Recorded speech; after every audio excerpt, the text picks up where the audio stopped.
So anyways, we're done doing the Grubhub thing. My market is open till 1 a.m. even though it's 10 p.m. I just think it's slowed down a little bit. Plus we got hungry. Met my son for dinner. Got it for free actually. Don't ask me how. Anyways, we got Otis here. Oh buddy. Otis got some of the chicken. I got mac and cheese with the spicy chicken sandwich. It's pretty good. I gotta say, I do like Chick-fil-A's chicken fresh. Just saying.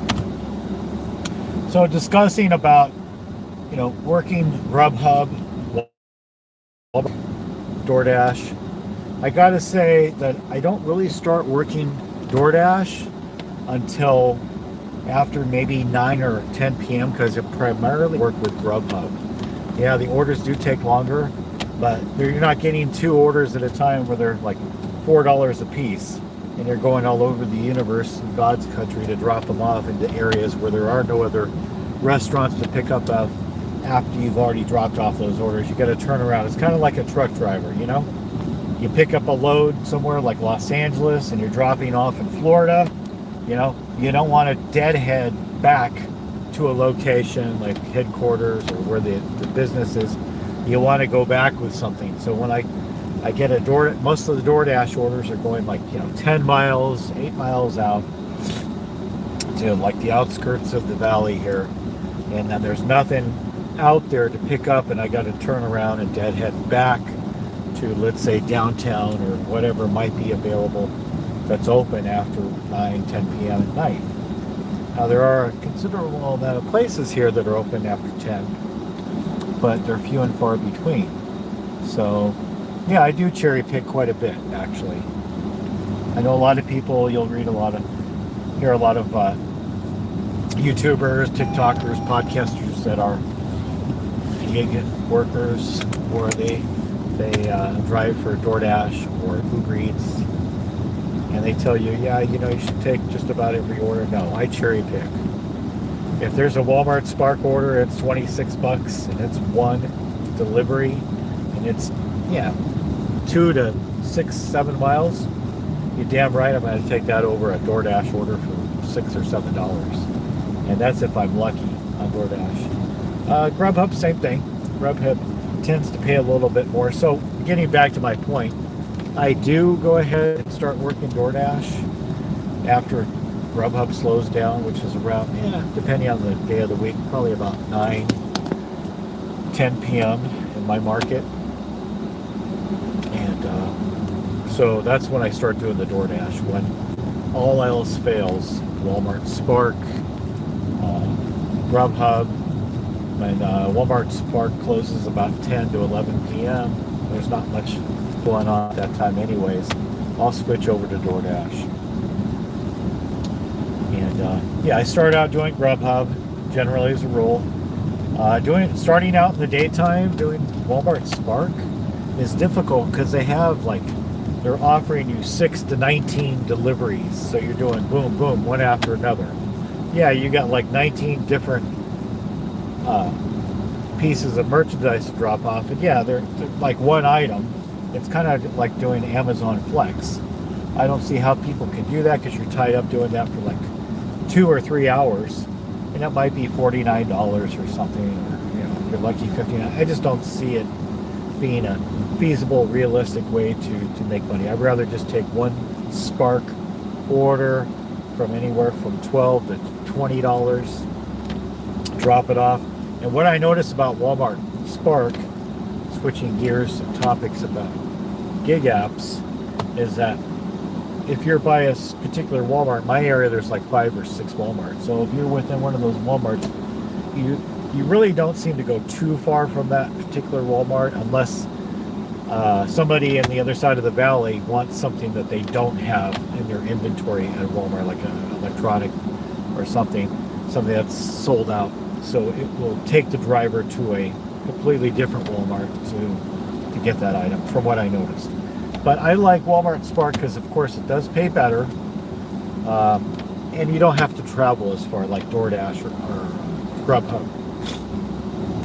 And Grubhub at night after about 9-10 p.m. when there's definitely less drivers, we'll go ahead and send you all over the universe. You'll be on one side of the city, you'll drop off, and then all of a sudden, as soon as you're done with that, it will offer you a trip 10 miles away to a bar, a McDonald's, fast food, a sushi place, whatever. Even casinos.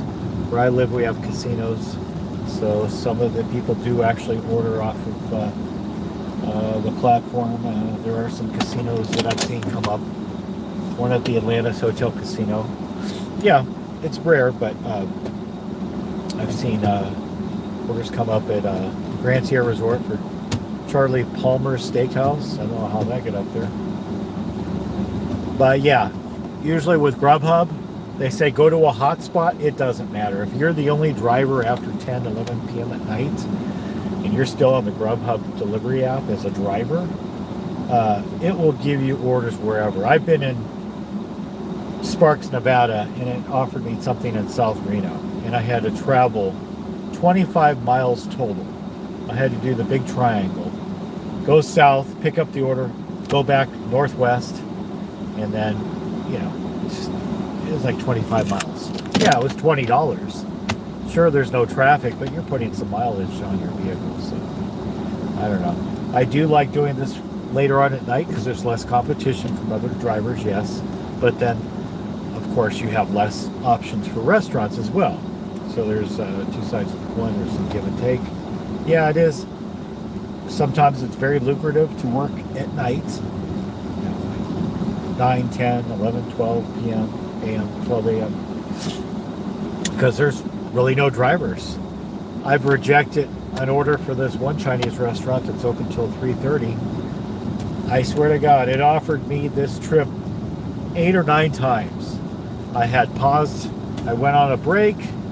I stopped. I paused deliveries. I signed out of the app for a while. I signed back on. It's still offering me that same restaurant trip, that restaurant that's open till 3:30 a.m.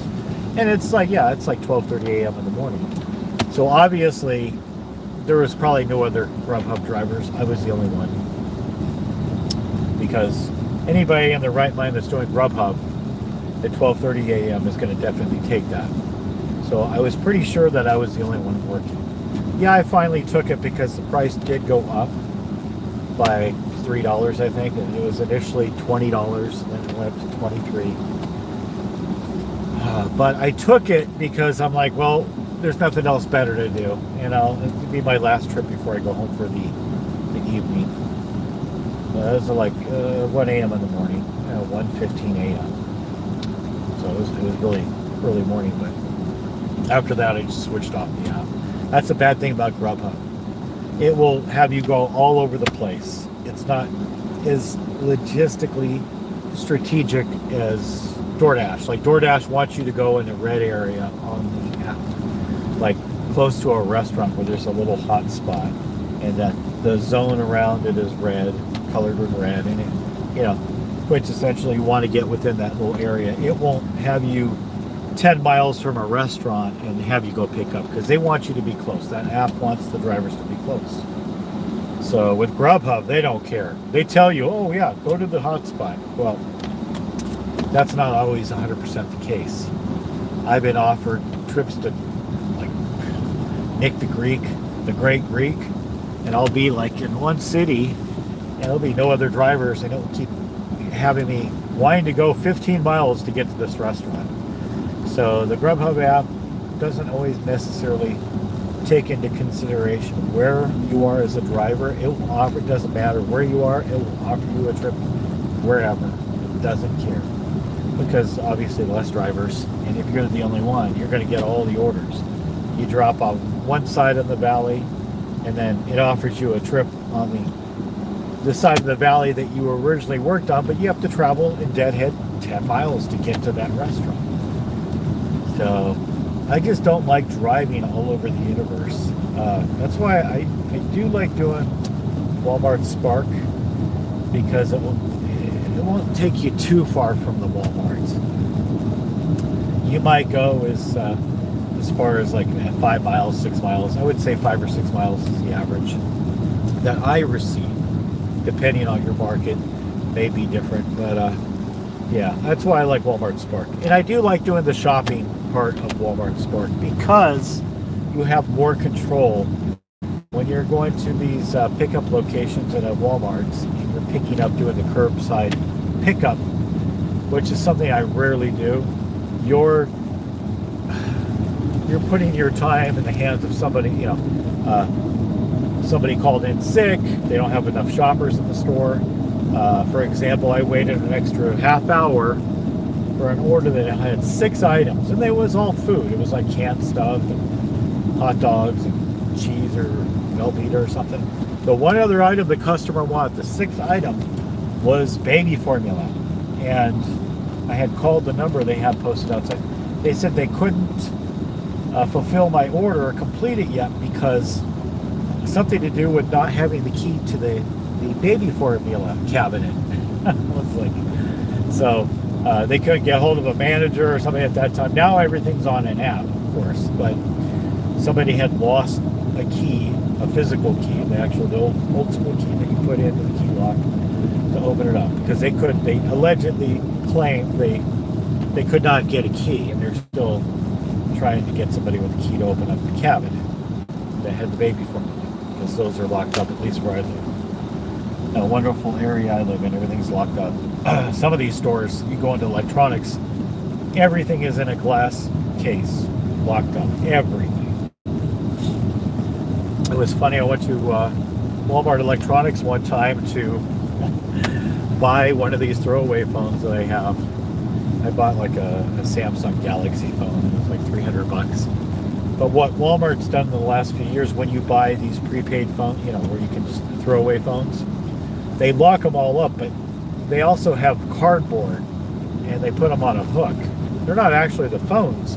It's just the image of the phone, and with a barcode and a description of the like the smart, you know, the Walmart Smart Talk phone, or let's say the Verizon phone. Instead of, they lock up the cardboard cutouts, the cardboard door hangers, I call them, because they're on a hook. But they got instead of actually having the phone on the hook locked up, they just have the cardboard cutout of the image with the barcode of the phone, and you have to get somebody with a key to open it up. That was kind of ridiculous. But yeah, that's another thing too, talking about on the subject, since we're there on Walmart Spark, is when I shop at Walmart for a Spark order, especially, let's say, a lot of the Walmarts, they close their electronics, it seems like between 9 and 10 p.m. Usually nobody in electronics after about 9 p.m. I noticed. I won't get headphones or a charger or some kind of cell phone accessory because nobody's working in the Walmart. It could be a really good order. Sometimes I've had orders just for one item, and it was for a charger, but that charger is locked up. I went into Walmart, it was about 9:30. I was told they closed it at 10. Well, I didn't find anybody, and nobody I talked to had a key, or they had to find somebody with one of those key fobs now that they use on their phone. It's an app to unlock the case. Nobody could help me. It was 9:30 p.m. Good order. It was like $25. It was for like one item. I'm like, yeah, I'll take this order. Absolutely. Forget it. I won't shop for any electronics after a certain time, even hardware, because a lot of the hardware products, whether it's a screwdriver or vice grips or tape, a lot of the Walmarts lock that stuff up now, at least where I live. So you got to get somebody with a key. And it's kind of strange, even those single individual Phillips screwdrivers that they sell for like $1.50 or $2, some of these tools and hardware automotive at Walmart, they lock those up too. Go figure. So not only do they lock up the expensive high priced items, they lock up the cheap items as well. So it's another problem I seem to have had. That's why I won't shop electronic orders at night, Walmart Spark. So, but yeah, Walmart Spark can be good. I just don't like waiting at curbside because it can take, sometimes you can be there for 25 minutes. And you see other drivers coming up getting their orders, and you've been there for like 10-15 minutes, and you see other Walmart Spark drivers driving up. They're there for 5 minutes and they're getting their order fulfilled. Now I understand everything's different. Maybe they already had that order prepped or whatever, but it's just strange. I've been at Walmart in the parking area. So with the shopping order at Walmart Spark, you can actually physically park your car, walk inside Walmart, grab the items you need. Yeah, maybe a pain, and then you got to wait through the line and scan your I guess it's a QR code that they have at the check stand, but they have to verify it, and then you're on your merry way.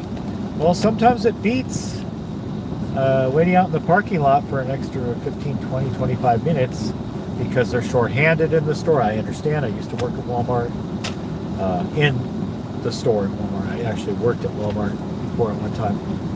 I get it. They go through people like water. They have a high turnover, people calling sick, especially towards the weekend. And I just personally would rather do the shopping end of Walmart Spark. And yeah, I do cherry pick. So I got 2 phones going. The Walmart Spark app seems to take a lot of data. I'll have that app going on concurrently with the door. Well, no, I'll have Spark going at the same time I have Grubhub, and I'll take a look at what Grubhub is offering me. If it's not that good, I'll just pause it and I'll wait for a Spark order. I'll just take, and very rarely do I have all 3 at the same time. Those are the only 3 I do. I have Shipt, that's spelled SHIPT. I believe Target owns that app now. Most of those orders are like going to Smith's and Target where you're shopping in the store. It's an okay app, but they don't have a lot of orders, and so I really don't do Shipt that much. I just primarily do DoorDash, Grubhub, Walmart Spark. And I don't usually have Spark, Grubhub, and DoorDash going at the same time. I usually just have Grubhub and Spark.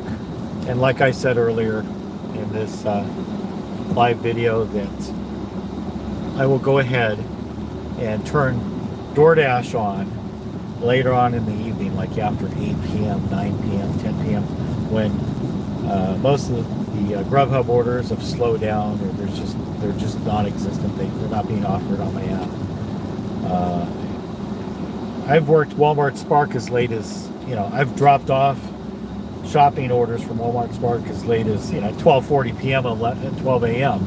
because I got in there right before. Here in my area, the Walmart's closed at 11 p.m. So I've gotten into a Walmart at like 10:30 p.m. picked up maybe 10 items, 13 items. I'm out of the store right before they're closing at Walmart at 11 p.m. and I'm going 10 miles, 6 miles out in the middle of nowhere with this order. Like I said, sometimes it takes a while to drive out to these places. They're gated communities. It's at nighttime. Sometimes it's really hard to access a lot of places at night. I'm not complaining. It's just the facts. Just stating a fact.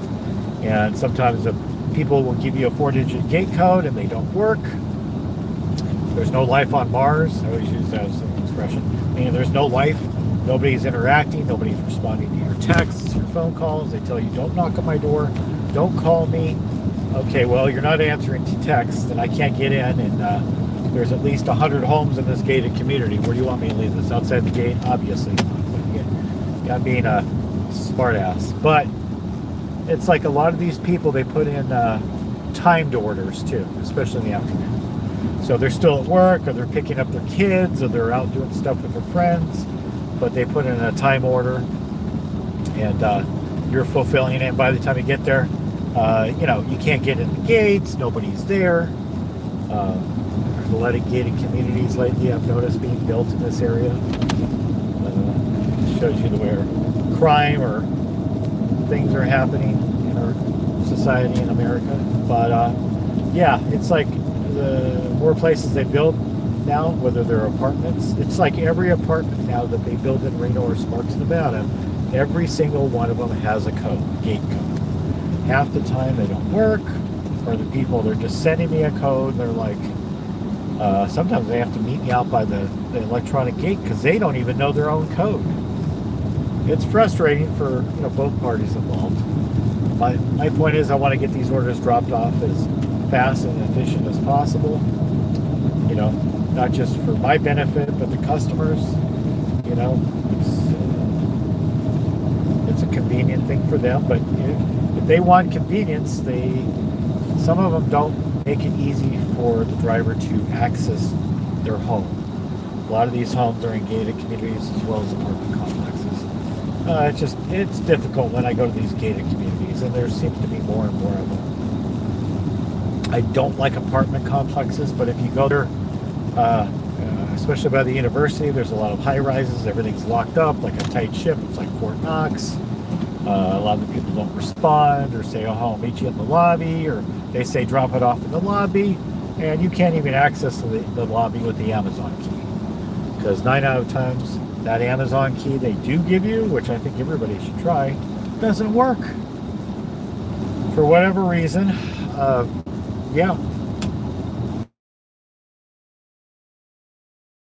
Walmart Spark Delivery. I mean, I enjoy it. I mean, there is a lot of freedom doing this kind of gig work, as opposed to going into a job where you work in an office or a cubicle, or you work inside a box store or something. You have people breathing over your neck. But it gets really frustrating when things don't flow smoothly.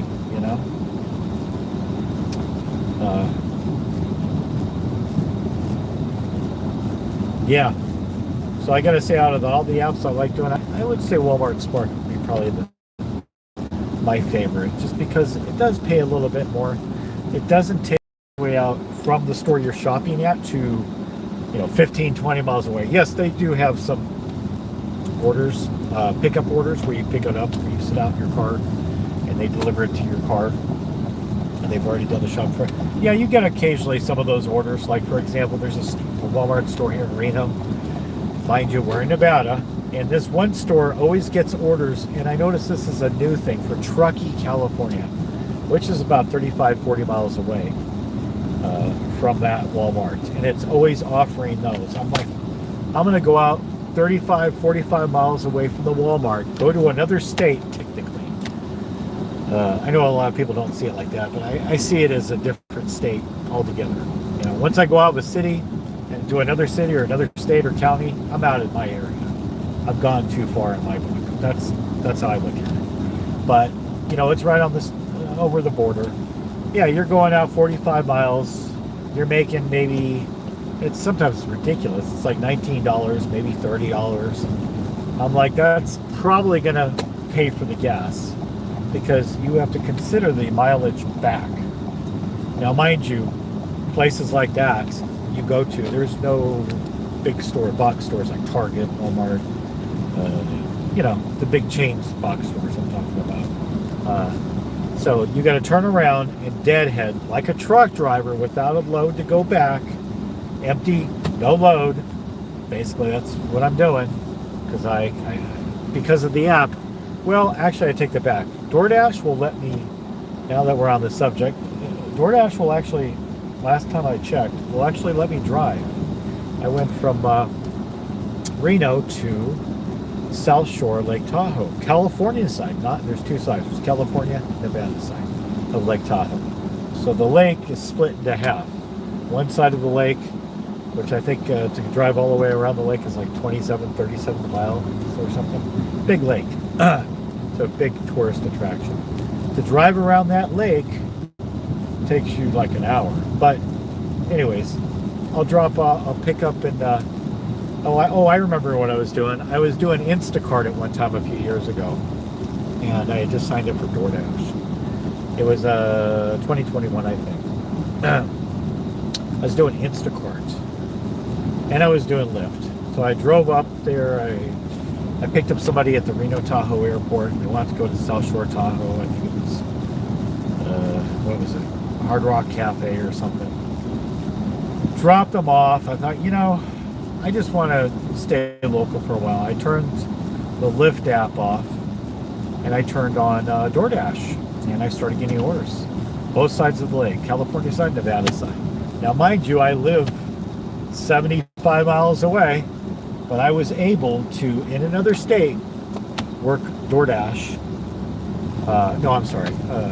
Not only DoorDash, but Instacart. Instacart, yeah, I did Instacart.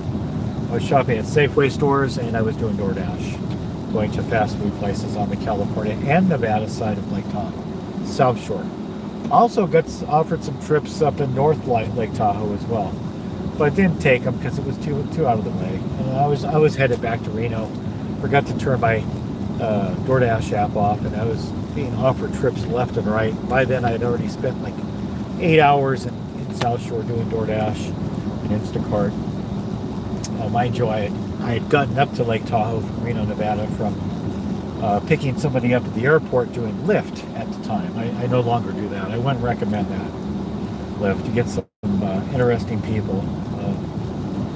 Anyways, doing Lyft was pretty safe going to the airport. I would just hang out at the airport and then go to Tahoe or Carson City or whatever. But a lot of people, they say that 33% of the people that fly into Reno, Nevada at the airport here go to Lake Tahoe or within the Lake Tahoe area. It could be Carson City as well, but yeah, that's a big percentage. And those are generally tourists, people on business, people out for bachelor parties, weddings in the summer, skiing in the winter, and they rent a car. Well, if they don't rent a car, they'll take a Lyft or Uber or a taxi from the airport. But, you know, it's not really good pay doing Lyft, driving 75, 80 miles when you're only getting $50 out of an $80 Uber or Lyft trip. So, yeah. But when there's a surge and it snows here and the ski resorts up in Tahoe are open, you know, some of those people are paying like $300-400 to go from Reno to Heavenly Valley or one of those ski resorts up in Lake Tahoe. So, you know, it can be very lucrative, but I just don't like driving in the snow and the ice. Now, I really would like to know if any of you out there, sorry, I haven't been able to really look at the text because I'm driving. If anybody out there is an Uber, Lyft driver, you can tell me about your experiences as being a driver. Has it been lucrative? Is it worth it? Have you tried other apps such as DoorDash, Grubhub, any of the food delivery apps? I know some people that do both. They do DoorDash, they drive for Lyft, they drive for Uber. Let me know your thoughts. I'd be curious to find out. Because when I did it, it was okay until somebody rear-ended me at a stoplight. And I had some interesting people at night. Doing a Lyft and Uber in a town like where I live in, you have 24-hour gambling and drinking. Yeah, I just didn't like the element. I liked hanging out at the airport, and it was a little safer. But you have to drive so far, so I thought I would drive from the airport in Reno to South Shore Tahoe, and I enjoyed the ride up there. You get to talk to some interesting people, meet new people, and then when you get up there, it's like, okay, I'm here now. I want to like grab a snack. It's the weekend. I want to walk around, and then I'll maybe turn on my DoorDash app, or I can turn on. At that time, I was doing Instacart too, so it kind of switched things up, made it a little fun. You know, I got to go out of town, and then I would turn on the DoorDash or the Instacart app at the time. I don't really like Instacart, I'll tell you. If I have to compare Instacart to, let's say, Walmart Spark, by far, you know, Walmart Spark is so much better when you're shopping for people, because you don't have those people. When I did Instacart, it was very hard to respond to people. I would say that 17% of the things these people wanted me to shop for, like at Smith's or Raley's, Safeway, they didn't have it. The average product they didn't have that the people wanted, they didn't have. And they weren't really good on replacements. And then the app would show you a replacement that the customer picked out. It would show you an image, a picture, the chance to scan the barcode on the replacement. And when you scan the replacement, by the time you got to the check stand, there'd be like 3 or 4 replacements. Those customers would get on the app, even though you tried contacting them, asking if these replacements were suitable. Are they okay? I'm going to proceed. They would say, no, put those back, or I don't want that. Get me. I mean, like, I'm already checked out. So of course that would not help your rating. And I would wait. I would have all the items scanned with the Instacart, including the replacements. And I got to tell you, getting 100% of everything the customer wanted with Instacart, there was never 100%. Either they didn't have the apples they wanted, they didn't have the dipping sauce, or they didn't have the cereal they wanted, or the size. You always, I would say the average replacement rate for me shopping for these people was about 15 to 25%. And yeah, it depended a lot on the store. If it was Smith's, which is owned by Kroger out west, they're really notorious for not having the products on the shelf. Or they would, what they call in the retail industry, fill the holes with something else. That was going on. Safeway was okay. Either they were just out of the product. Safeway and Smith's are about the same. Not the best retail outlets for food for working with Instacart, because I had to make so many replacements. CVS, same thing. But I got to tell you, doing Walmart Spark, if you have to shop for a customer, it is so much nicer, because the app will either just let you replace whatever you wanted, and you didn't get the bad ratings you get with Instacart customers. Walmart Spark didn't allow you, it doesn't allow me to interact with people during my shopping, or the customer would just reject it if I got something they didn't want it that was a replacement that they want it. Sometimes it depends on the Spark app. If you're a shopper for Walmart Spark, a lot of times you can't make a replacement. So if they don't have the yogurt they want, the Greek yogurt the customer wanted, and you said can't find a replacement, and it will prompt you to ask an associate, and you put not available, it will just not even give you a replacement, and it will give you the option to go to the next product the customer wanted. So I think it depends on the customer's account, whether it's a credit or cash, or they get the money up front. It just depends with the customer. So a lot of times, and I feel bad because I can't, they don't have, like one time I went to Walmart, they did not have any butter at all. No Great Value unsalted or salted butter. And they have that Irish butter that's really good, but it's like 2 or 3 times the price. And the app won't let you make a replacement of your own doing, because you can do that as long as it's within the same department, the same parameters, meaning the same type of product. It has to be within reasonably priced. It can't be like 3 times the price of the butter that the customer ordered. It can't be like instead of a $4 Great Value butter, if you get some butter that's like $6, $7, $8, the app's not going to let you make it, obviously. But a lot of these people have the accounts to where I can't make a replacement, and they're asking me and texting me. I got my hands tied. I wish I could. And the support just tells me it's the way their account is set up. They're not allowed to make the replacement. Or I'm not allowed to make the replacements. And I feel bad because they wanted one item from a store, let's say some headphones, but they thought they'd get some baby formula and some diapers and maybe some beef jerky or some chips while they're at it. They wanted just that one item. If you get that one, if you're supposed to go shopping for that one Walmart Spark item that the customer wanted, but they thought, hey, I'm going to grab a candy bar, and you can kill, a thing of Ben & Jerry's ice cream and something, or something for their kids, or they want a snack. If you don't have that one thing that they wanted, that they originally intended, such as a charger or a cell phone accessory, or something automotive or something electrical in the hardware department, if you don't have that one item, you got everything else, they'll just cancel the order. And I can't really blame them, because they wanted one thing, but they thought, okay, well, I think they get free delivery. The customer gets free Walmart Spark delivery if they order $35 or more in food or merchandise if they sign up for Walmart Plus, and they get Paramount and all that stuff. But I believe that's how it works. So if you don't have that one item and it doesn't go over the threshold of $35, I think they have to pay for it. Don't quote me on that. I've get mixed stories on that from customer support. But yeah, they have to charge. They have to spend $35 to get the free delivery.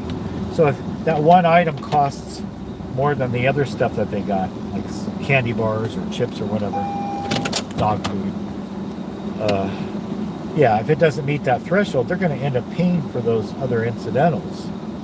So they're probably just going to cancel the order. Yeah, I can't really blame them.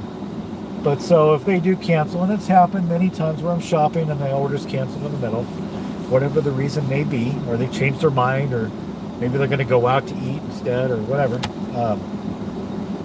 they'll cancel. I'll be upset if I've already started shopping for the order, but I'll just wait there, and the Spark app will keep giving me other offers for that store that I'm in. So, and that's happened before. I'll be shopping for stuff.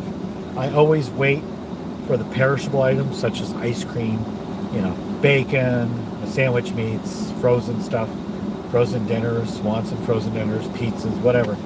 I'll always wait for those last items towards the end, because once you scan a perishable such as, and some of the stuff they have is perishable, like cucumbers you can keep out. I used to work progress. Strawberries you can keep out unrefrigerated. They consider those perishable, which strawberries you can keep out. They don't need to be refrigerated. But once you scan something that's perishable, the timer speeds up. So if you don't get out of the store, get out of the store, drive to the customer drop-off, that timer will cancel you out of the order. If you don't get to the location in a certain amount of time, they will cancel the order right there. And I get a lot of people telling me, oh, you sent me a picture of all the bags right on my doorstep in front of my front door. Usually I just get a picture of all of my groceries in somebody's trunk. And I'm like, I know why they do that, because they could be pushing it to the very last couple of minutes before the Walmart Spark order will automatically cancel out. And then you got to take all that merchandise back to the Walmart. Well, you don't have to necessarily take it back to the same day, but you have to take it back, give them the order number, the 4-digit order number, and check everything back in. So yeah, I always wait until the very last minute to get all the perishables, and I'll grab them all, and then right before I get to the check stand, I'll start scanning all that stuff right before. That's my trick. But I don't want to be walking around the store with somebody's ice cream or their sandwich meat or their frozen shrimp in my cart while I'm getting all these other things. I'm going to wait till the very last minute to get all those perishables, because there's a thing called a cold chain, and you don't want to keep unrefrigerated, unfrozen stuff out for more than a certain amount of time. Obviously, it's going to be over 15 minutes if I'm delivering it to somebody, but the least amount of time perishables are unrefrigerated, unfrozen, the better for the customer. Because people can get sick if stuff's not refrigerated properly or frozen. And I shop for those things at the very tail end. If there's 5 perishables, I'll do all 5 very last. Even though the app will say, okay, get this can of green beans and this applesauce and this can of Monster Energy drink and chips. Yeah, I get all those first, and I'll save all the perishables for last. Anyways, enough of my babbling. I'd be really curious to find out if any of you out there are gig workers. Doesn't matter what it is. I'd be extra curious to know if you're a DoorDash, Grubhub, or Walmart Spark delivery driver. Can you tell me if you've noticed? I've noticed in my area, Grubhub's orders have really gone downhill dramatically, meaning not the amount they pay necessarily, but the orders offered to me are a lot less, even though Grubhub tells me when I call support that, yeah, they only hire so many drivers, and sometimes the drivers have to be on a waiting list. I think lately they've hired a whole bunch of new drivers because there's a lot less orders for me. And I used to just take just about every order from Grubhub, so it could be my acceptance rate that's preventing me from getting orders. Yeah, I've noticed a huge change in the last 3 or 4 months where I live. Tell me, how is it in your area? Have you noticed a decline in orders that are offered? I know depending on, like, for example, if you're like a silver member with DoorDash, you're doing okay. If you're above 50-60%, obviously the higher percentage you are with DoorDash, the more offers you will get, or high paying offers with DoorDash. It's a big game. You gotta eat the crow and take the small stuff to keep your delivery percentage up, so you can get the bigger stuff. What they claim is the better offers. I don't know about that, but yeah, you got to take the small stuff. So if you get like a $3 or $4 order, they say to take it to keep your acceptance rate up. But I don't know if I can do that, especially when there's a lot of traffic. It's in the afternoon, and it takes you a half hour to get to a location to drop off. You can't subscribe to that. Make up for it later on, because there's just no way I'm taking a low-paying offer in the afternoon, like after 4 or 5 p.m. when there's traffic, and it's congested. It has to be a decent paying, and it can't be too far. Otherwise, I just won't take it. I tried it during rush hour, but if it's too much traffic, I'll just wait until after like 6, 7 p.m. Wait for everything to die down, and then get back on the DoorDash, Grubhub, Walmart Spark platforms, because otherwise you're just hurting yourself. You're taking longer. Once you get an order from somewhere, and you got to travel 6, 7, 8 miles, and there's no other place but the freeway to go to get there, yeah, you're going to be stuck in traffic, and the time it's going to take to get there definitely affect your delivery algorithm or status. So let me know if you like working the daytime or nighttime, afternoon, late at night.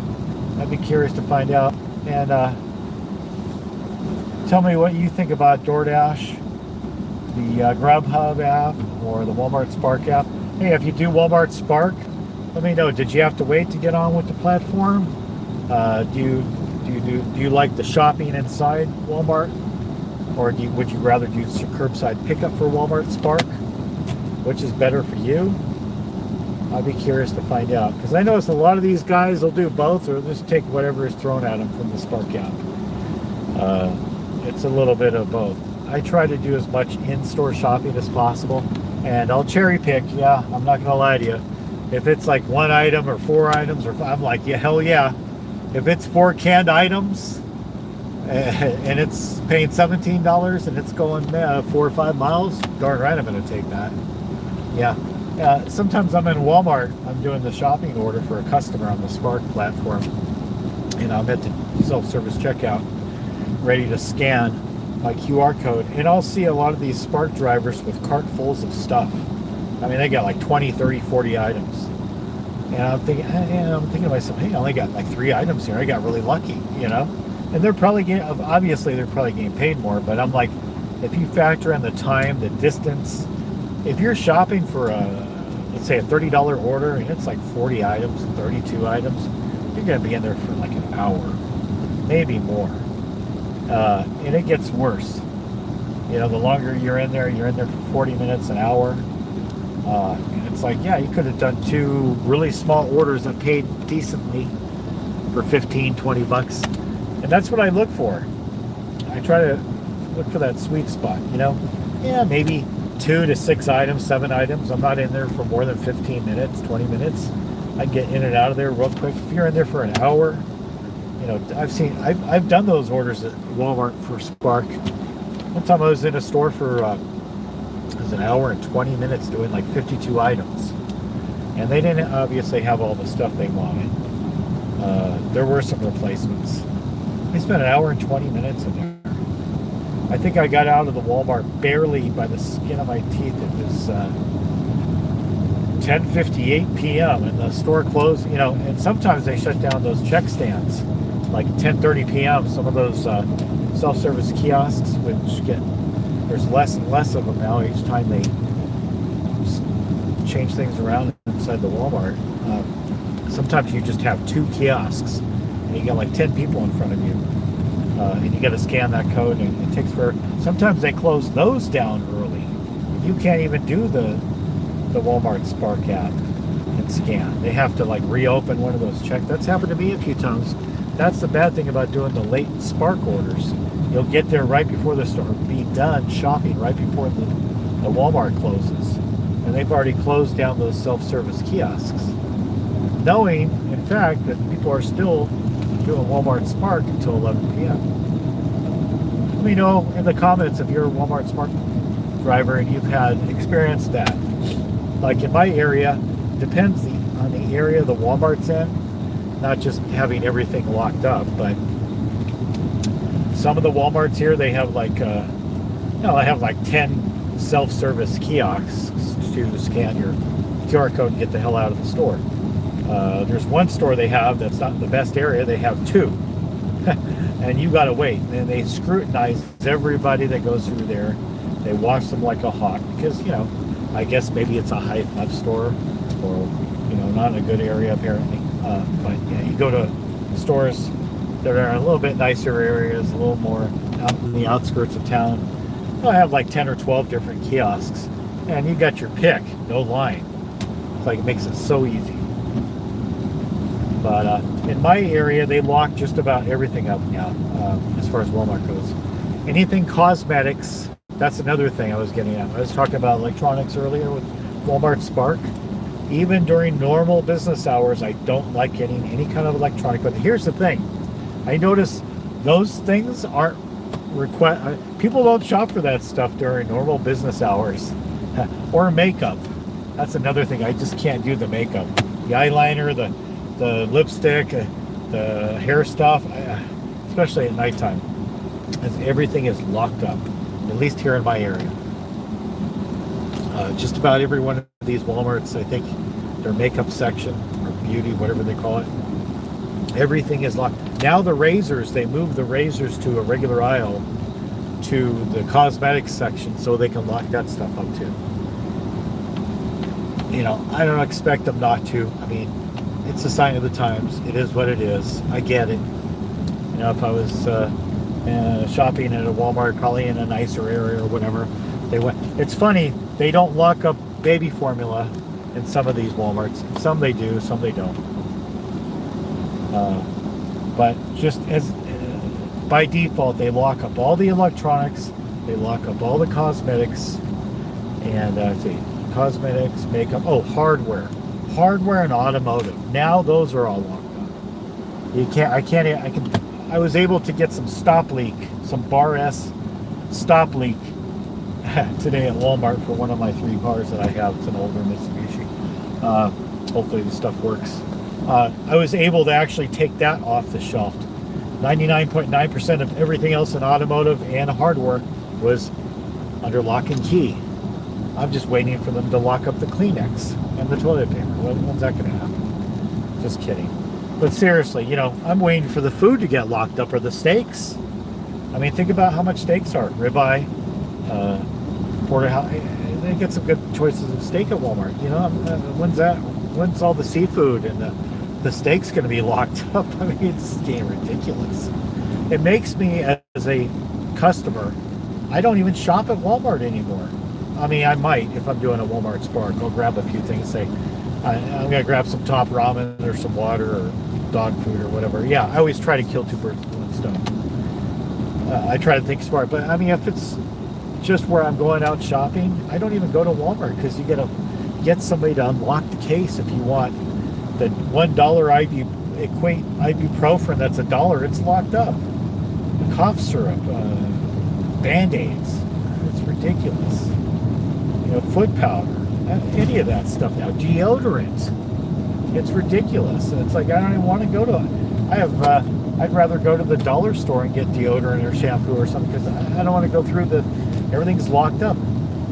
Walmart just looks at everybody like they're a thief. Even though they want your business, they're basically telling you, hey, we think everybody is the same. We just look at everybody the same. But we don't know what you're going to do, so we just lock everything up. It's like, in my book, I just don't think that's the way to treat your customers, your bread and butter. They lock everything up. I mean, they have so much security now at Walmart. It's ridiculous. Compared to 2, 3, 4, 5 years ago, they have even more security. They have people in the store walking around outside security service. They have asset protection. They have a third-party company patrolling the parking lot, when before it was just like some security service driving around the parking lot. They never went in the store. Now they got people in the store. They got their what is it called, loss prevention, or I think they've changed the name now, asset protection. Now the door greeters are part of asset protection. So they got, and those guys are so obvious, walking around with their battery, with their walkie-talkies and hiding around corners watching people. You know who they are. I mean, most of those people, most people that go to Walmart, they know who works there and they know who's been there for a while. They know who they undercover. It's ridiculous. It's like, why do you lock everything up if you have that much security? You have cameras. They're probably not all being looked at, obviously, but I don't think they have the manpower. My point is, they have enough security and asset protection, loss prevention, whatever you call it these days, to catch these people. So, yeah, but they lock up the formula and the baby wipes and now they locked up the distilled baby water now in some of these locations. It's just ridiculous. The other day they ran out of, I needed some distilled water to put in one of my car radiators. So I went to Walmart. They were out. So I went to the baby section. They have distilled water in there. No, that was locked up with some other baby stuff. I'm like, you got to be kidding me! It's water. So, yeah, I'm just curious if you're not from this area that I'm in. If you're a Walmart Spark driver? Let me know in the comments if you're a Walmart Spark driver. If you actually go shopping in the store, physically inside the store to shop for customers, what do they lock up in there? What don't they lock up? Do they lock up the... Well, I would assume now, because it's 2026, it's just, or this day and age, what's not locked up? That's my question. That's a rhetorical question. But, no, it's like wherever you live, maybe you live in a smaller town or something, do they lock everything up? Do they lock up the formula, the cosmetics, the hardware, even though there might be like one tool you need in there for $2 or $3 or some cheap vice grips? Do they lock up all the tools, the hardware, the automotive, the electronics? I would think everywhere they do that for electronics nowadays. But do they lock up the baby formula at your Walmart? Do they lock up the makeups, everything in makeup? Do they lock up the razors? I'd be curious to find out, because I noticed not all the Walmarts here are the same. They'll lock up baby formula at one Walmart that's in a good area. It's kind of weird. But they won't lock it up in another Walmart that's in a not so good area, which doesn't make sense. But yeah, let me know in the comments. I'd be curious to find out, because not all the Walmarts here are consistent to what they lock up and what they don't lock up. I think it really goes by the area that the Walmart is in, and it's staggered. It's not consistent here, so I'd just be curious, because it does affect me as a Walmart Spark shopper, because it slows me down. And then, like I said, after 9 p.m. at night, I don't even take it. And some of these are really good orders, like $20-25 for, you know, a C charger or a wall phone charger or something. You know, it's like, but you know, they're like $25-30. And I know why they're giving me that money is because, you know, sometimes you can't find anybody at 9:30. And generally, I've been told at 10 o'clock they close their electronics. I've gone into Walmart electronics at 8:30 at night. I couldn't find anybody. I get it. People take breaks and go to the bathroom, whatever. But it's like, I don't get those really good electronic shopping orders until like after 9 p.m. I think there's a reason behind that. But let me know in the comments if you have those kinds of orders where you get really good high-paying Walmart Spark orders. They're like, you know, $20, $25, $27 for one electronic item, but you can't fulfill it because there's nobody there to unlock the case.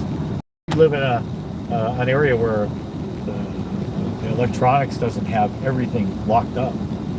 I think 99.9% of everything in the electronics section in all these Walmarts in my area are locked up. I can tell you for a fact. I'd say maybe 3 out of 5 of the Walmarts have their baby formula locked up. For example, makeup. I think all the Walmarts here have all their makeup, but I don't shop for that. Even when it's unlocked, I have an issue with finding makeup. I am just not good with it. But they do have this newer feature that's kind of good, because They have changed the price tags on all the Walmart products in the store as a shopper. You hit this thing on the Spark app as a shopper, and you hit the flash on the app, and the shelf will light up by the appropriate product. So if it's like cotton balls or let's say Q-tips, but you know, there's like 5 or 6 different kinds of Q-tips or cotton balls or makeup balls, whatever you call them. And if you hit the flash button on the Walmart Spark app, the price tag with the number, the designated spot of that product on the shelf will flash. I would say about 8 out of 10 times. A lot of times they don't.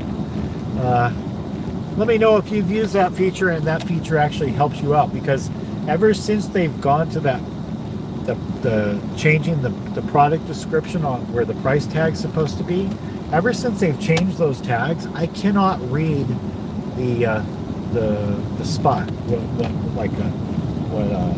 aisle, you know, the spot, the number. I can't even read if it's 20, spot 23, 24, 25, because the print is so small.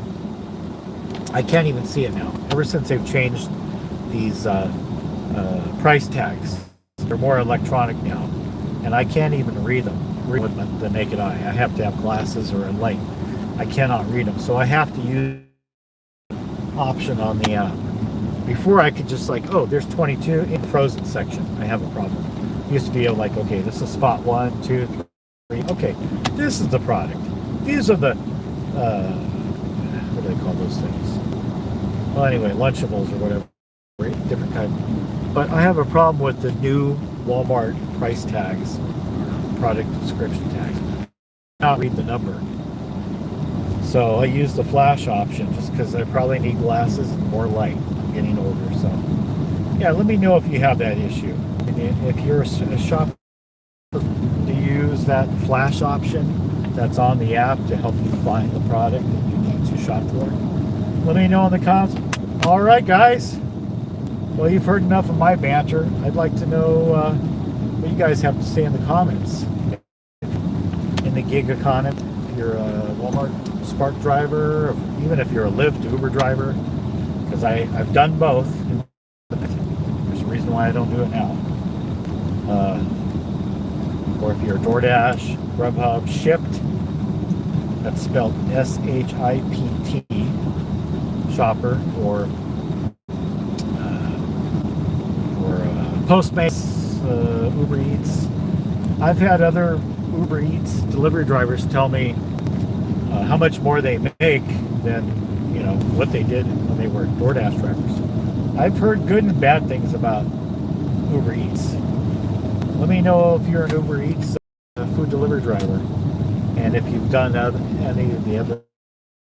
What app works best or pays you the best based on you know, what you've done, or if you've just done one food delivery app, for example, it's just like DoorDash. Let me know.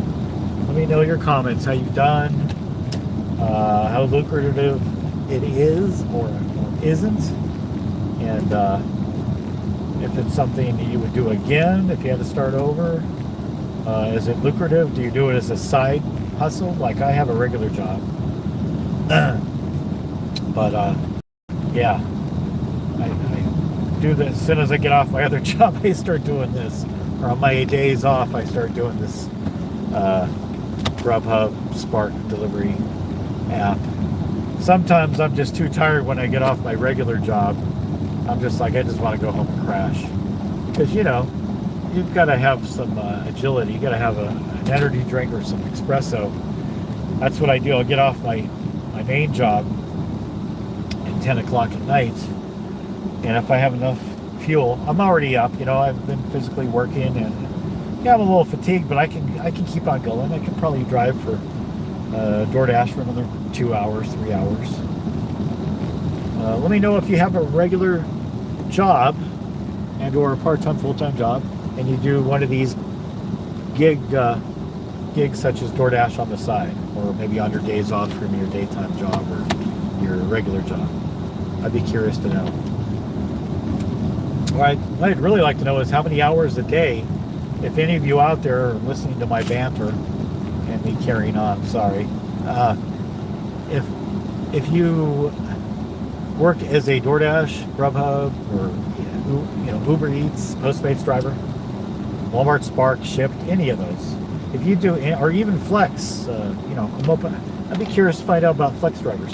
If you do any of those apps and that's all you do, and you don't have a like the quintessential, job where you work in a place of business and clock in or whatever.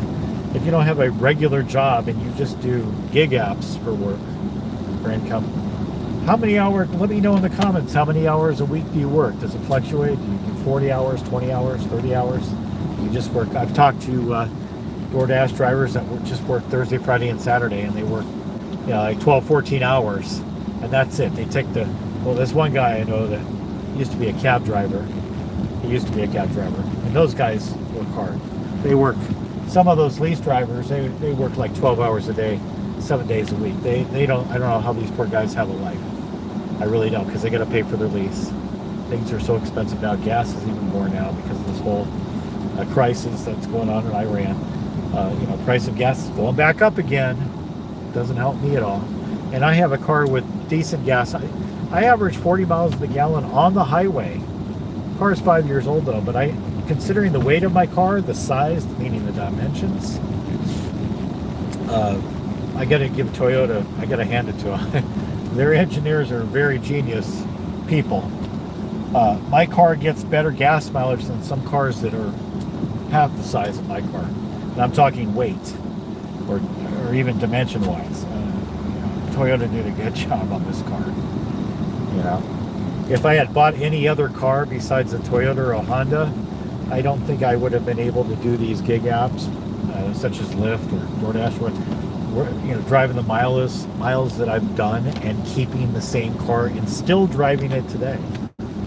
This one car I'm driving right now, I've had it I call it my pandemic car. I bought it when you could go to the dealership and there was like 20 or 30 brand new cars sitting on the lot and they couldn't give them away. I mean, it was a little easier for me to get this car. I call it my pandemic car. It was right in the middle of the pandemic. I know it really started somewhere in 2018 or 2019, but as far as the United States goes, it didn't really, the whole pandemic thing didn't really kick off where they started closing stuff until like February, March, because I know my kids were at home during spring break and they never went back to school until God knows when. That spring break was like, I don't know, 8 months. Anyways, we're talking about 2020 here. I've had this car for 5-6 years now. I don't think if I continue to do this kind of work, I don't think I could buy anything besides a Honda or a Toyota, because I own both. The other Honda I have is older, but I don't use it for gig work. I just don't think I could drive anything else besides a Toyota product. Well, because of the gas mileage. I've had issues with this car, suspension-wise, struts giving out. But as far as like the engine goes and everything else, Toyota, their engineers are geniuses. Maybe they just, because they keep it simple. I don't know. That's another thing. I watched this guy on YouTube for years, Scotty Kilmer, and he swears by Toyotas and Hondas. He buys these used, and the guy's rich, but he's bought in the past, and he's a mechanic. He works on these older Toyotas and Hondas, and he's had for 20, 30 years, and they're still running. I got it, especially the older Toyotas and Hondas. I mean, I've had Mazdas. That's another great car. Anyways, if I had to go out and buy another brand new car, I do like trucks. I like Jeeps. I like the new Ford Broncos, but I got to tell you, as far as doing gig work and just being practical, if you got to buy a car for the long term and you plan on keeping it for a while, not trading it in every 2, 3, 4, 5 years, get a Toyota and a Honda. By far, as far as engine goes, transmission, got to be the best, most dependable car. Statistically, cars like Toyotas spend the least amount of time in the shop as opposed to, let's say, Land Rovers, Jaguars, BMWs, maybe, I hate to say it, if you're a Ford or Chrysler owner or Dodge owner, Dodges, Fords, I've had all those cars. I can attest to that. So I got to say, if you want a car for gig work, well, if you don't have the money, of course, or the credit, you can always buy a used one. If you got to buy used, definitely buying a Toyota or Honda is a smart idea, because unless they're beaters, but still, that's another great used car to buy. If you got to buy used, get a Toyota or a Honda, or even a Mazda. The Mazda I had was a used one. Boy, that was a good car. I had a Protege and I had a Mazda 3. What great cars. A lot of people say these newer cars, such as Mazda, Toyota, Honda, they're still good, but they're not as good as they used to be, like 5-10 years, as far as reliability or the way they're built. That may be so, but if you got to buy a new car, by all means buy a Toyota. And I mean something practical. Don't go out and buy a Lexus, which is made by a Toyota. It's basically a glorified Toyota. If you're going to buy like a Corolla or RAV4, it's not bad. If you live in an area with really icy roads and stuff, yeah, by all means buy an all-wheel drive. There's another Toyota, I think that's an all-wheel drive. It looks like a hatchback. I forget what to call it, HR something, HR3 or something. I'd always go with it, keep it simple. Corolla, Camry. You got to have an all-wheel drive. Well, Camry makes all-wheel drive Camrys now. I think Corolla has an all-wheel drive or four-wheel drive version of the Corolla too, which is probably rated as one of the best Toyotas as far as reliability, dependability, not being in the shop, or I should say being in the shop a lot of times compared to all other cars besides, of course, Honda. Before I used to be into buying American cars, and I had trucks and I had sedans and stuff that were Chrysler, Ford. I'm sorry if you're Ford. My son had bought a brand new Ford F-150 cash. Yeah, I guess it's a nice vehicle, beautiful vehicle. Just didn't want, even if I had one for free, I couldn't pay the gas on it. But if you have to buy a new vehicle, Toyota for sure. I've had the Chryslers. It wasn't too bad. It's a General Motors product, but I'm not sure about the newer General Motors products, like the smaller Bs or whatever they're making now. I think a lot of them are made overseas, but I've had all those domestic brands, and I got to tell you, Toyota by far, the one I have right now, by far the best car. I've put the most mileage out of any single car that I've had. This car has close to 200,000 miles. I put the most mileage on one single car I've ever had, and it's this car I'm driving and having this live chat in right now. Great car.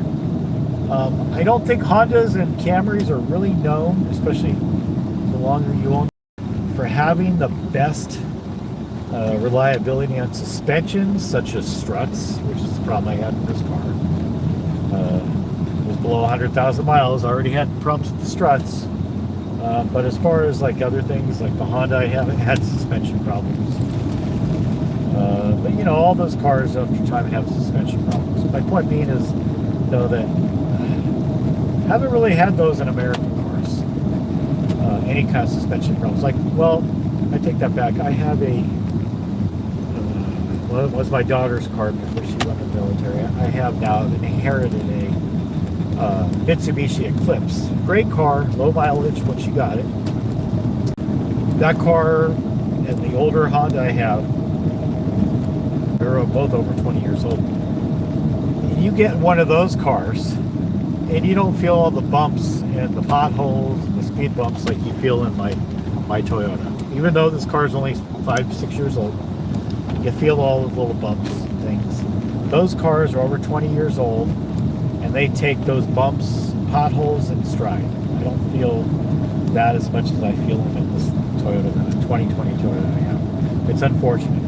But as far as the engine and transmission goes, this car supersedes any car I've ever had. Or anybody that I've known that has either had this car, talked highly about it, or people that have had other cars, And you hear about all the problems those other cars have, such as Chryslers, Dodges, well, that's the same company. Or let's say, I don't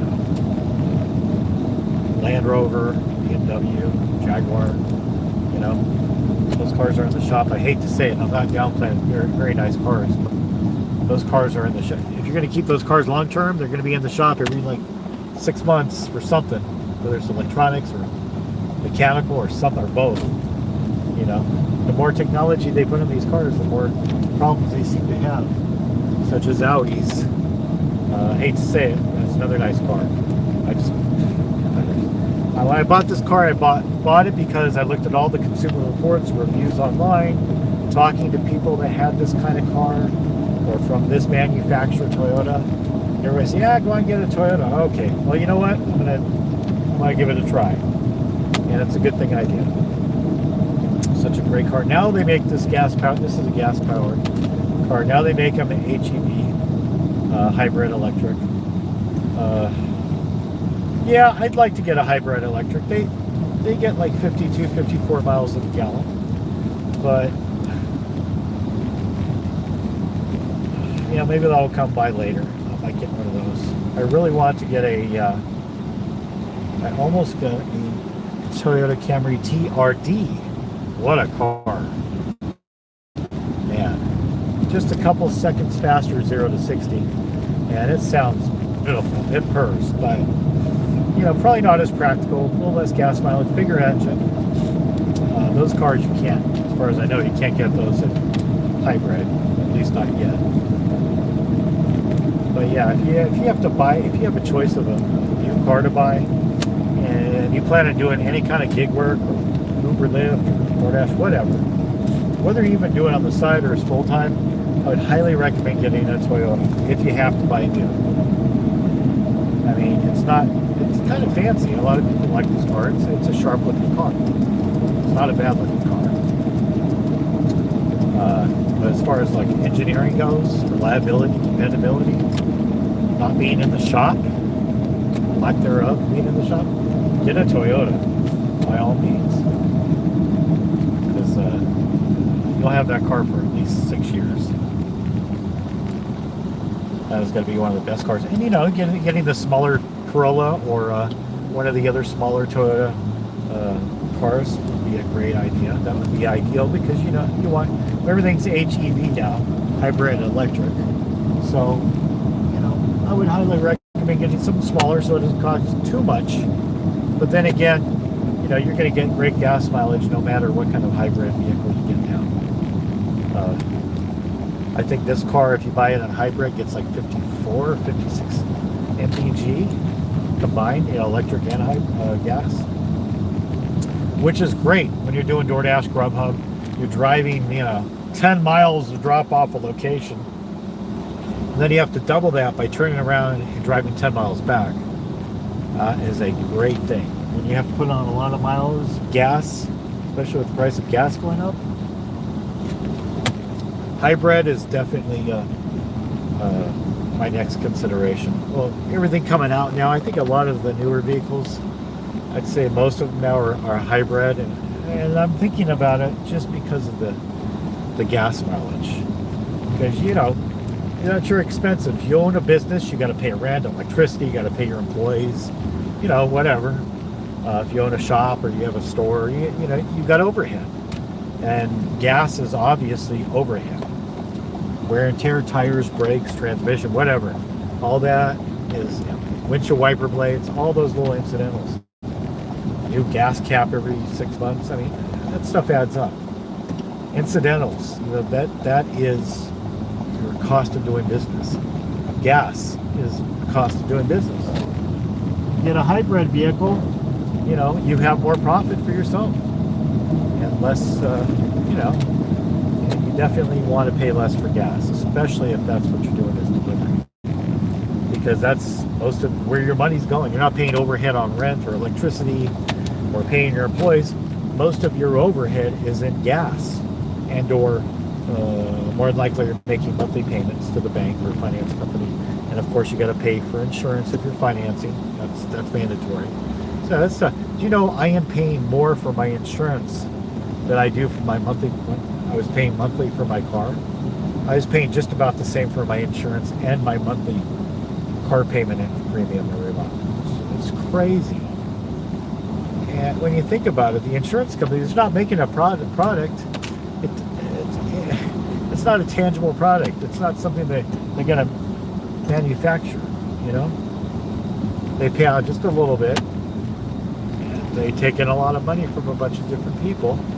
And they only pay X amount of claims, which it's like a slot machine. You know, you take in most of the people's money and you pay out just very little for a jackpot after you've taken in so much money. It's kind of like how the insurance game is played. You take in a bunch of money and you only pay out a certain percentage in claims, such as, you know, accidents or whatever, fender benders, whatever the insurance company pays out. So, but yeah, getting back on point, that's my overhead, or it was. Insurance was my overhead, my car payment, and gas. That was my overhead. Making all those payments. I mean, that added up to 1,000. I gotta say, I was paying at least, I don't know, I would say $500, $600 minimum a month in gas. That's bare minimum. It fluctuated, of course, but yeah. I mean, I think 1 year on my taxes, I claimed spending, and I had the receipts because I do everything on my credit card. I think I claimed $10,000, maybe more, in gas, just gasoline alone. That's what I paid, and I had proof for that on my taxes. That's what I paid out in gasoline. Over 10,000, maybe I think 1 year was like 12,000. That's how much gasoline, even though this get great gas mileage, that's how much I paid out in gasoline alone. No insurance, not car payments, no new tires. And that's another thing. If you live in a cold climate, you got to get snow tires. You cannot deliver the car or a truck in any vehicle without dedicated snow tires or snow studded tires. You got to choose out because wintertime you might be snow and ice, probably maybe 3 or 4 months. But in this area, it could be springtime and there's still up in the mountains, and you're driving up there and you're thinking, oh, thank God I still have those snow tires on because there's ice on the ground. And it's happened. I've gone up to home in June, or no, it was May, and there was still ice on some of the roads and some of the different elevations or residential roads. So otherwise I would not have made it on those dirt trails to people's homes because it's like 8% pitch or grade. Yeah, this area, you know, I had some Firestone Mountaineer winter tires. They look just like regular street tires. Very nice, kind of low profile, but man, those Firestone tires were some of the best snow tires. Those weren't studded. They could have been, but they were worked so well, I did not need studded. Because here in town, when springtime hits, you can't drive around really in studded tires. I think there's laws against it. You could get a ticket. Not only that, it's just, you know, gas mileage is worse. The tires don't last as long, for sure. But those Mountaineer Firestone, boy, this is not an advertisement, but if you have to get winter tires somewhere, you live in a climate where you got a lot of ice on the ground and or snow, and here the snow will melt and turn into water, and then when it gets down to freezing, it's like a regurgitated cycle. It'll melt the snow, which would have been better for traction in snow tires, but then it turns to ice. So you're like it goes through this cycle where the snow will melt a little, whatever water's on the ground will freeze up at night after it gets below 32 degrees. And you're traveling on a sheet of ice, or you got the snow on top of the ice in the winter. You don't realize there's a sheet of ice under the snow, and there goes your traction. Even if you have snow tires, you've got to have dedicated snow studded tires. And I don't care if you got front wheel drive only. I have this car in front wheel drive, and all 4 tires are snow tires. Because when it comes to braking, snow and ice, even though you don't have all-wheel drive, four-wheel drive, those tires work just as well when you brake. So what better tires they have than snow tires when you're trying to stop or trying to have control of your vehicle as you're stopping. Those are the best tires they have. And whether it's rear wheel, front wheel, I still get all 4 snow tires regardless. And yeah, there may not be any studs, same thing. If I have studs on, we're going on all 4s, whether it's all-wheel drive or front-wheel drive or rear wheel. My daughter has a rear-wheel drive Lexus. Guess what? She got 4 snow tires. Regardless, it doesn't matter. Because let me tell you, when you need those other 2 snow tires to help with direction and stopping or for traction, you know, all 4 tires are on the road, not just 2. So you're going to have stability. And having 4 snow tires instead of just 2, much smarter, much safer. You feel a lot more, you have a lot more confidence and safety with the car because you know you have 4 snow tires. Because when you start slowing down, you have 4 snow tires gripping the ground instead of just 2 snow tires. That helps with stability, traction, braking, that type of thing. Like for example, if you have a rear-wheel drive vehicle, people will just put these snow tires on the rear tires, right? You don't think the front tires are the ones that are directional. So when you're driving the front tires are directing where the car is going to go. You want to have tires that are gripping the ground and have traction. Even though they may not be pushing the car, they're still steering your vehicle in the direction where the car is going. So you don't want just all-season tires. You want dedicated snow tires, even if you have rear-wheel drive. So that's why I don't just get 2 snow tires. I always have 4. So it's 2-wheel, 4-wheel, 4-wheel, front-wheel. Yeah.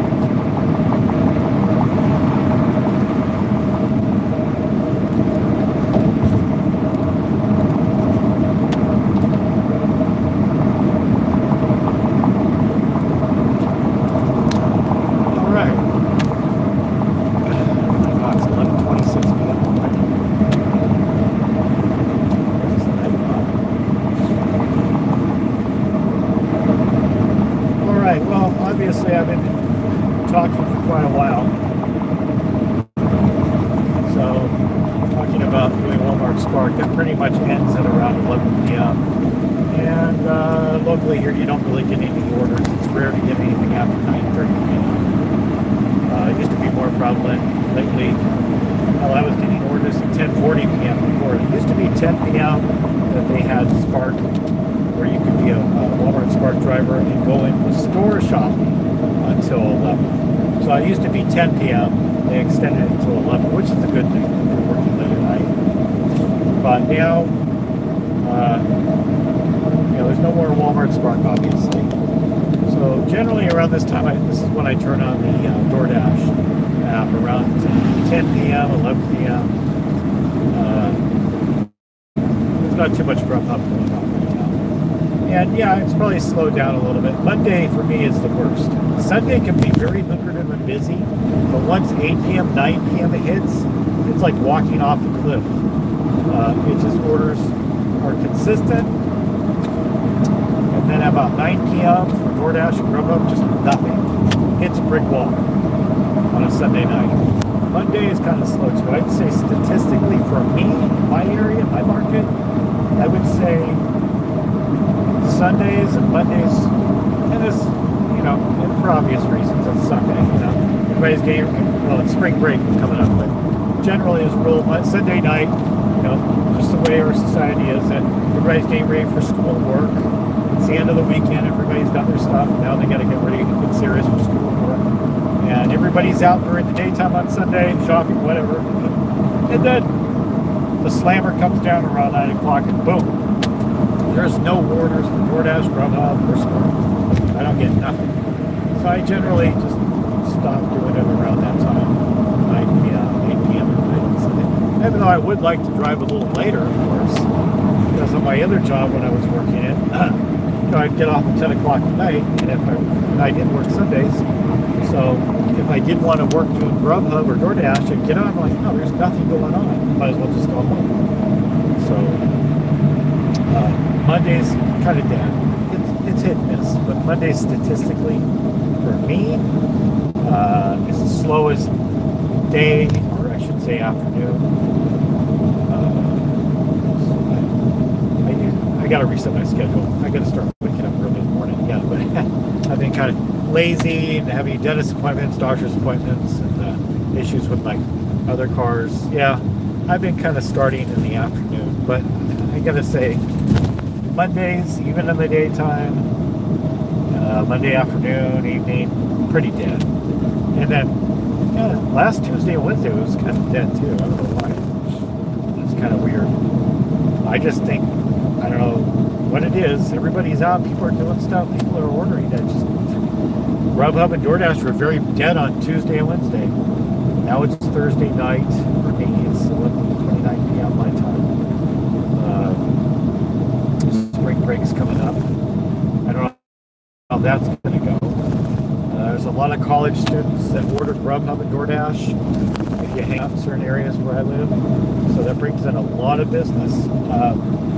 But I notice sometimes during spring breaks and Christmas vacations, if you hang out in certain areas, and you have like a university or college, and there's a lot of people living in the dorms or college housing, I mean, those people are like the bread and butter for DoorDash.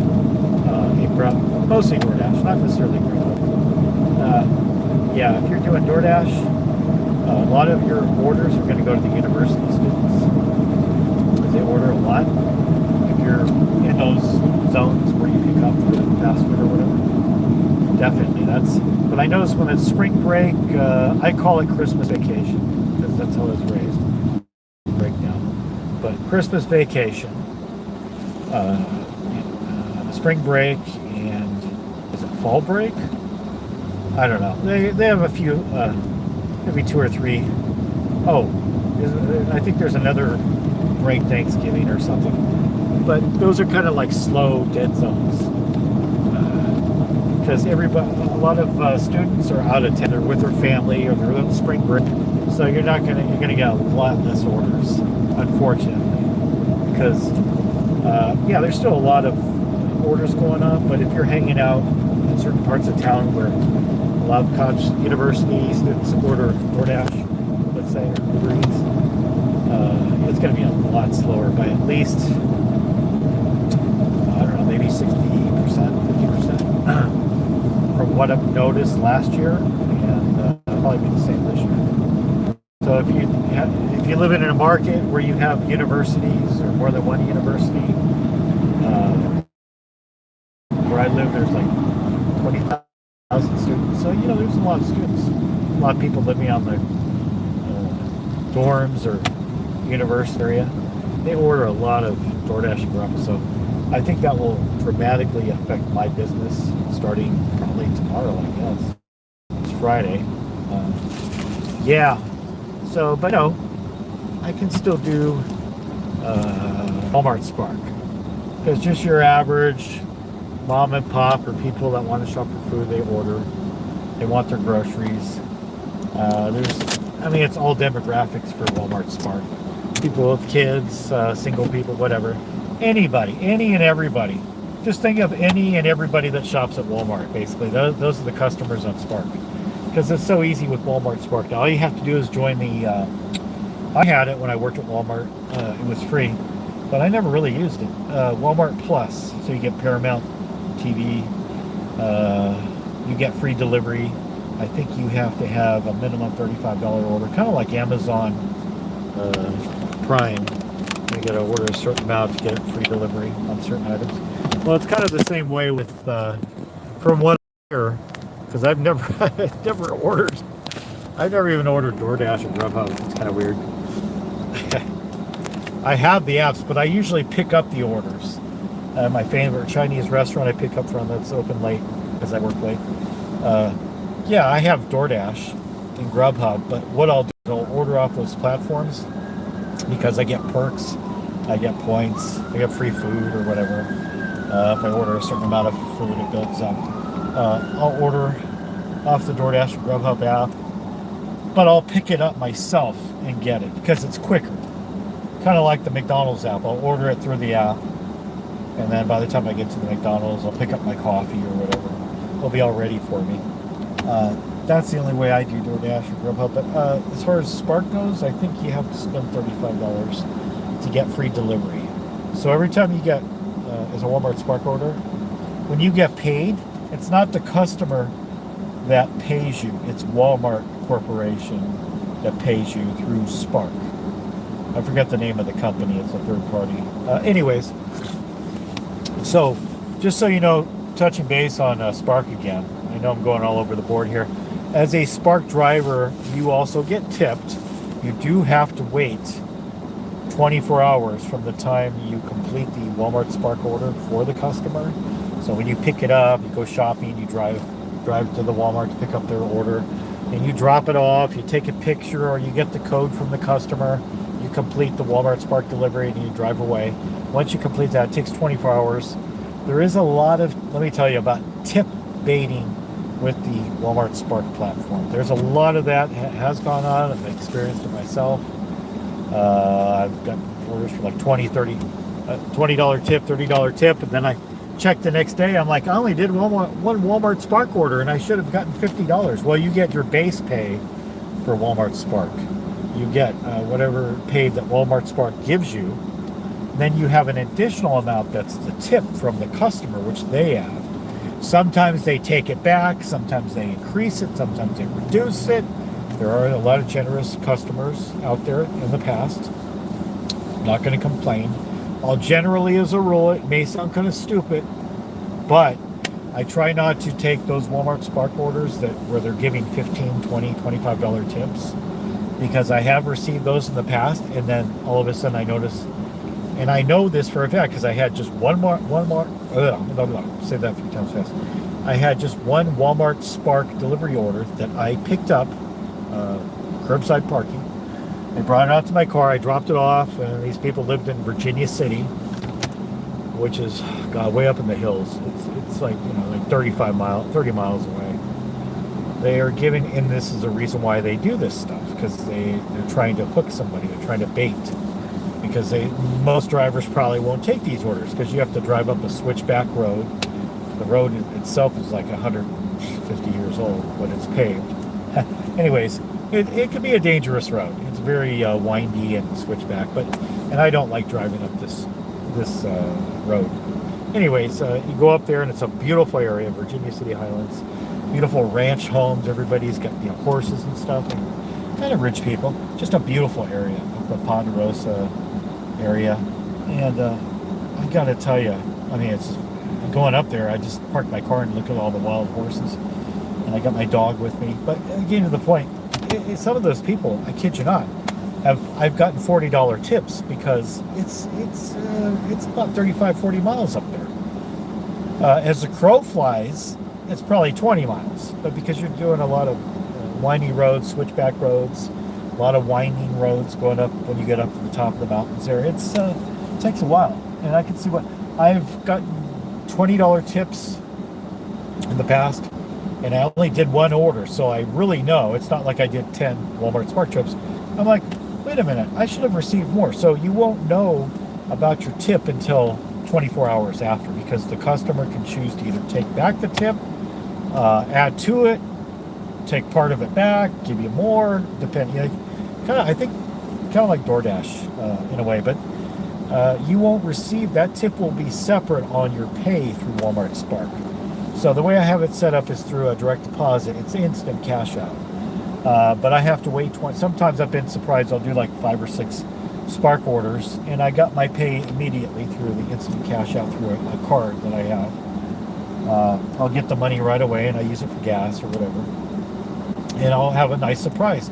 The next day, I didn't do Walmart Spark at all, but I'll have like an extra $30 on there or $40, depending on the tips.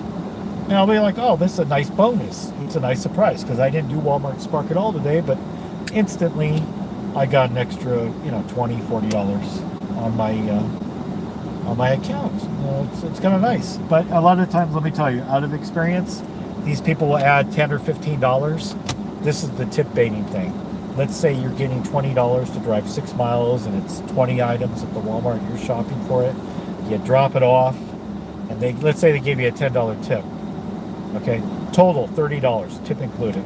The next day, you notice you only get your initial base pay from Walmart itself. You didn't get that $30, and you only did one order, and you knew it was $30 total, including tip. And they're like, okay, it's been over 24 hours. I should have gotten 30, not 20. That's what tip baiting is.